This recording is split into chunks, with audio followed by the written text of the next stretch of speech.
1001 شب.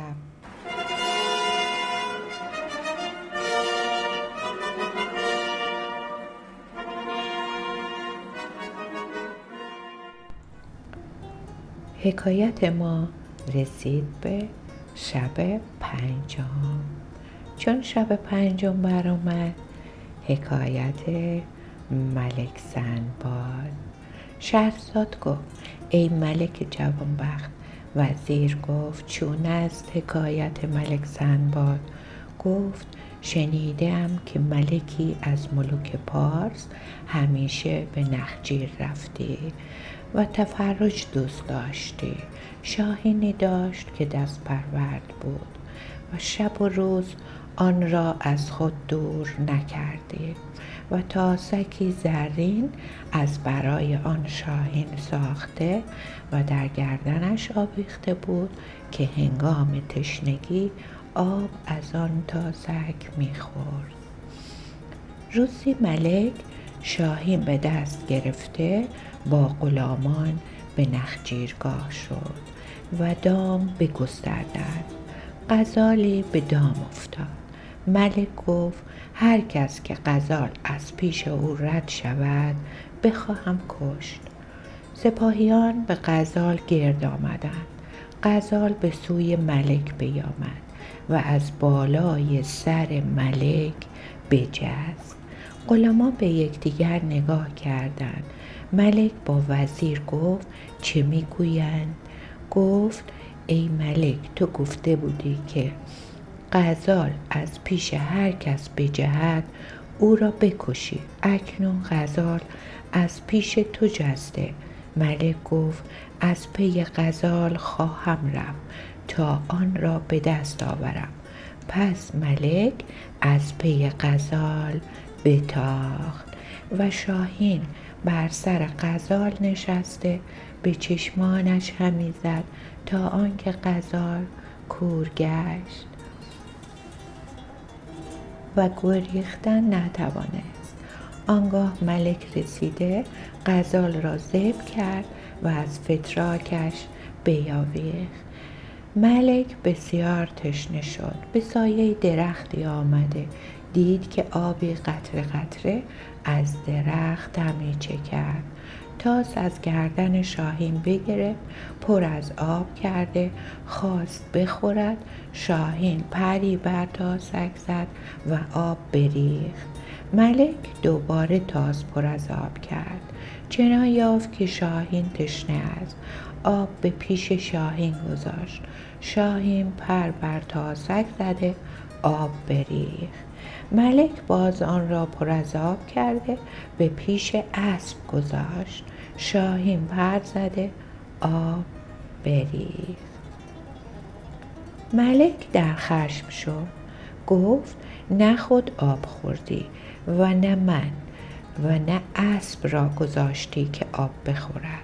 پس تیغ برکشید، پرهای شاهین را بینداخت. شاهین به اشارت بر ملک بنمود که بر فراز درخت نگاه کند. ملک به فراز درخت نگاه کرده ماری دید که زهر از آن مار قطره قطره می چکید. آنگاه از بریدن پرهای شاهین پشیمان گشته و شاهین به دست گرفته به مقر خود بازگشت. غزال را به خوانسالار سپرده خود بر تخت نشست و شاهین در دست داشت. پس شاهین فریادی برکشیده بمرد. ملک پشیمان و محزون شد. چون ملک یونان حکایت به دینجا رسانید، وزیر گفت: ای ملک، اگر نصیحت بپذیری برهی وگرنه هلاک شوی. چنان که وزیر به پسر پادشاه حیلت کرده خود هلاک شد. ملک گفت: کدام است آن حکایت؟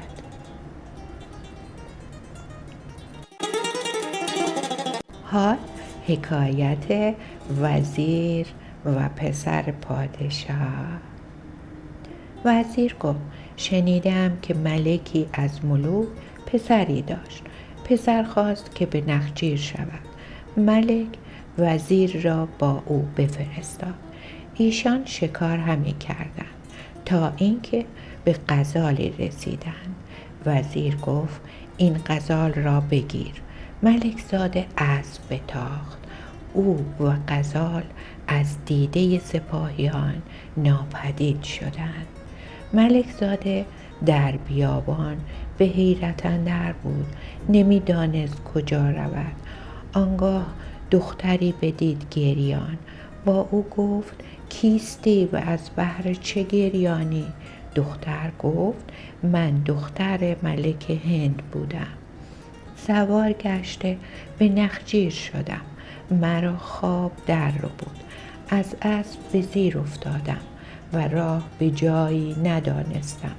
ملک زاده بدو رحمت آورد و او را برداشته به خانه زین گذاشت و همی رفت تا به جزیره‌ای برسید.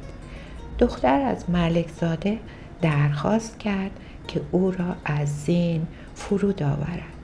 چون فرود آورد دید که غولی است بدشکل و مهیب و فرزندان خود را پیش خود می‌خواند و میگوید که آدمی فربه از برای خوردن آورده‌ام. ملک زاده چون این بشنید دل به مرگ نهاد و از بیم جان بر خود بلرزید. غول گفت چرا ترسانی؟ آخر تو ملک زاده ای، چرا به مال پدر از چنگ دشمن به در نمی روی؟ ملک زاده گفت دشمن من از من جان همی خواهد، نظر. غول گفت چرا پناه از خدا نمی خواهی؟ ملک زاده سر به آسمان کرده گفت اما یجیب مضطر اذا دعاه اسرفه انی انک علی ما تشاء قدیر. ای کسی که هرگاه درمانده‌ای تو را بخواند به دعای او پاسخ می‌دهی. او را از من برکنار دار که تو بر هر چه خواهی توانایی. او چون این بشنید از ملک زاده به کناری رفت. ملک زاده به پیش پدر بازگشت و حدیث وزیر با پدر بیان کرد.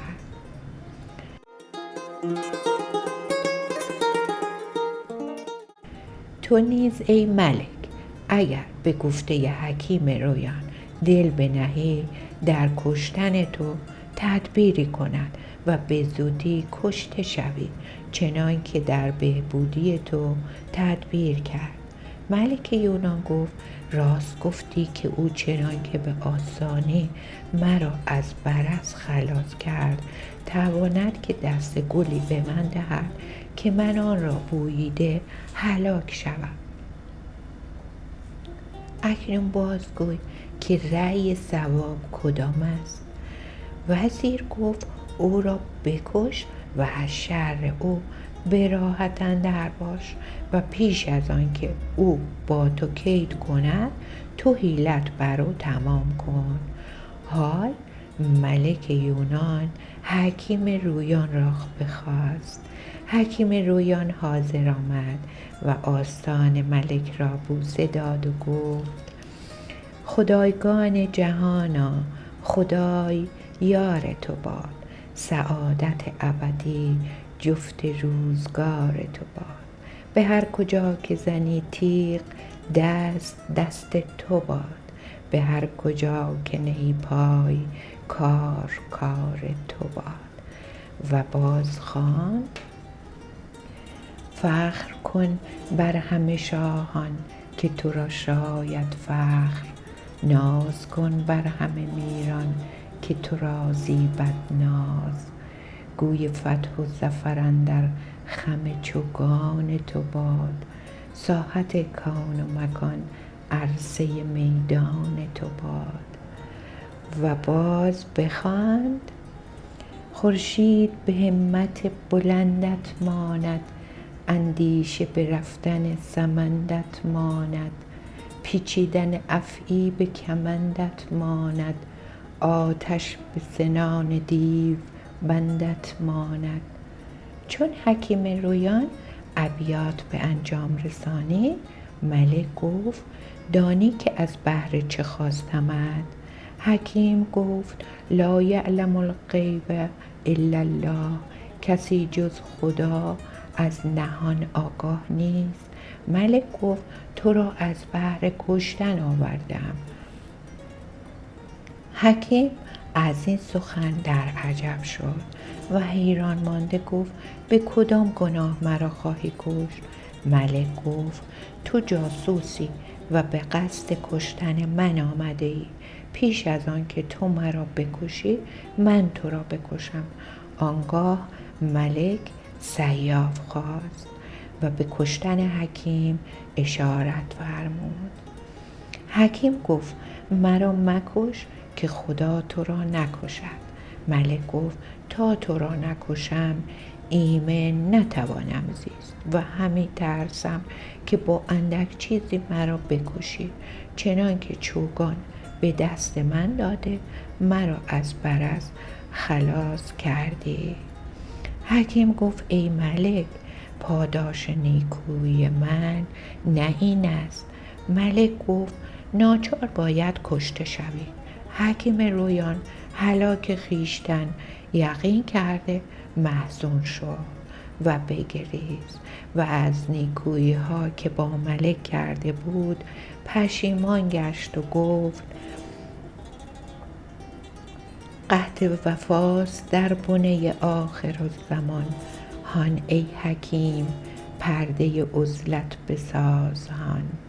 تو غافل و سپهر کشنده رقیب تو، فرزانه خفته و سگ دیوانه پاسبان.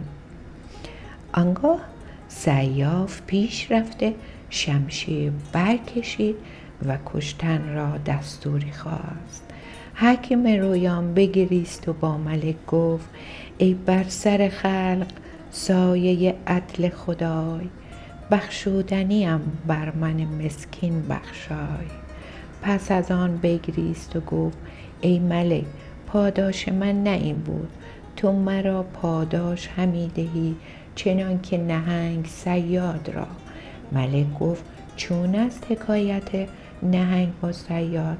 حکیم گفت ای ملک، در زیر تیغ چگونه توانم حدیث گفتن؟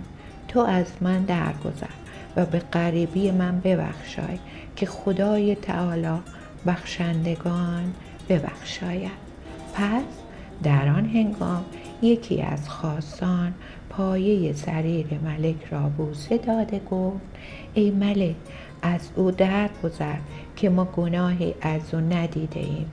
ملک گفت اگر من او را نکشم خود کشته شوم، از آنکه کسی که تواند چوگانی به دست من داده از ناخوشی برص نجاتم دهد، این نیز می تواند که دست گلی به من دهد که من او را بوییده هلاک شوم. مرا گمان این است که او جاسوسی است که به کشتن من آماده، به ناچار باید او را کشت. چون حکیم دانست که ناچار کشته خواهد شد، گفت ای ملک، اکنون که به کشتنم آستین برزده ای، مرا دستوری ده که به خانه خویش روم و وصیت بگذارم و مرا کتابی است برگزیده، او را آورده بر تو هدیه کنم. ملک گفت چگونه کتابی است؟ حکیم گفت آن کتاب سودهای بسیار دارد.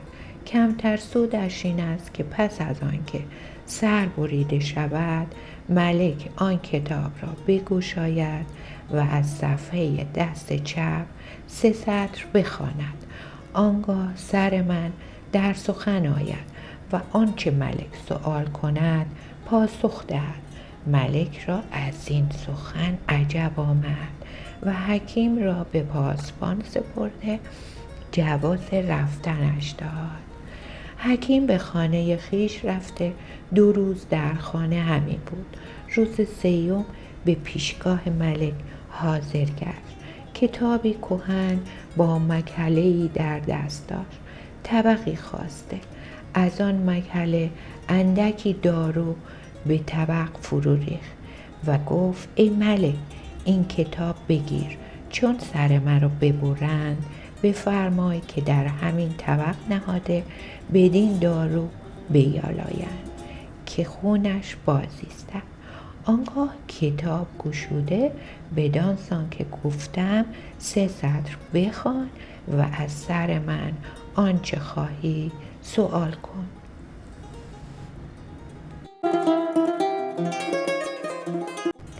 ملک کتاب بستد و خواست که آن را بگشاید. ورقهای کتاب را به هم پیوسته یافت.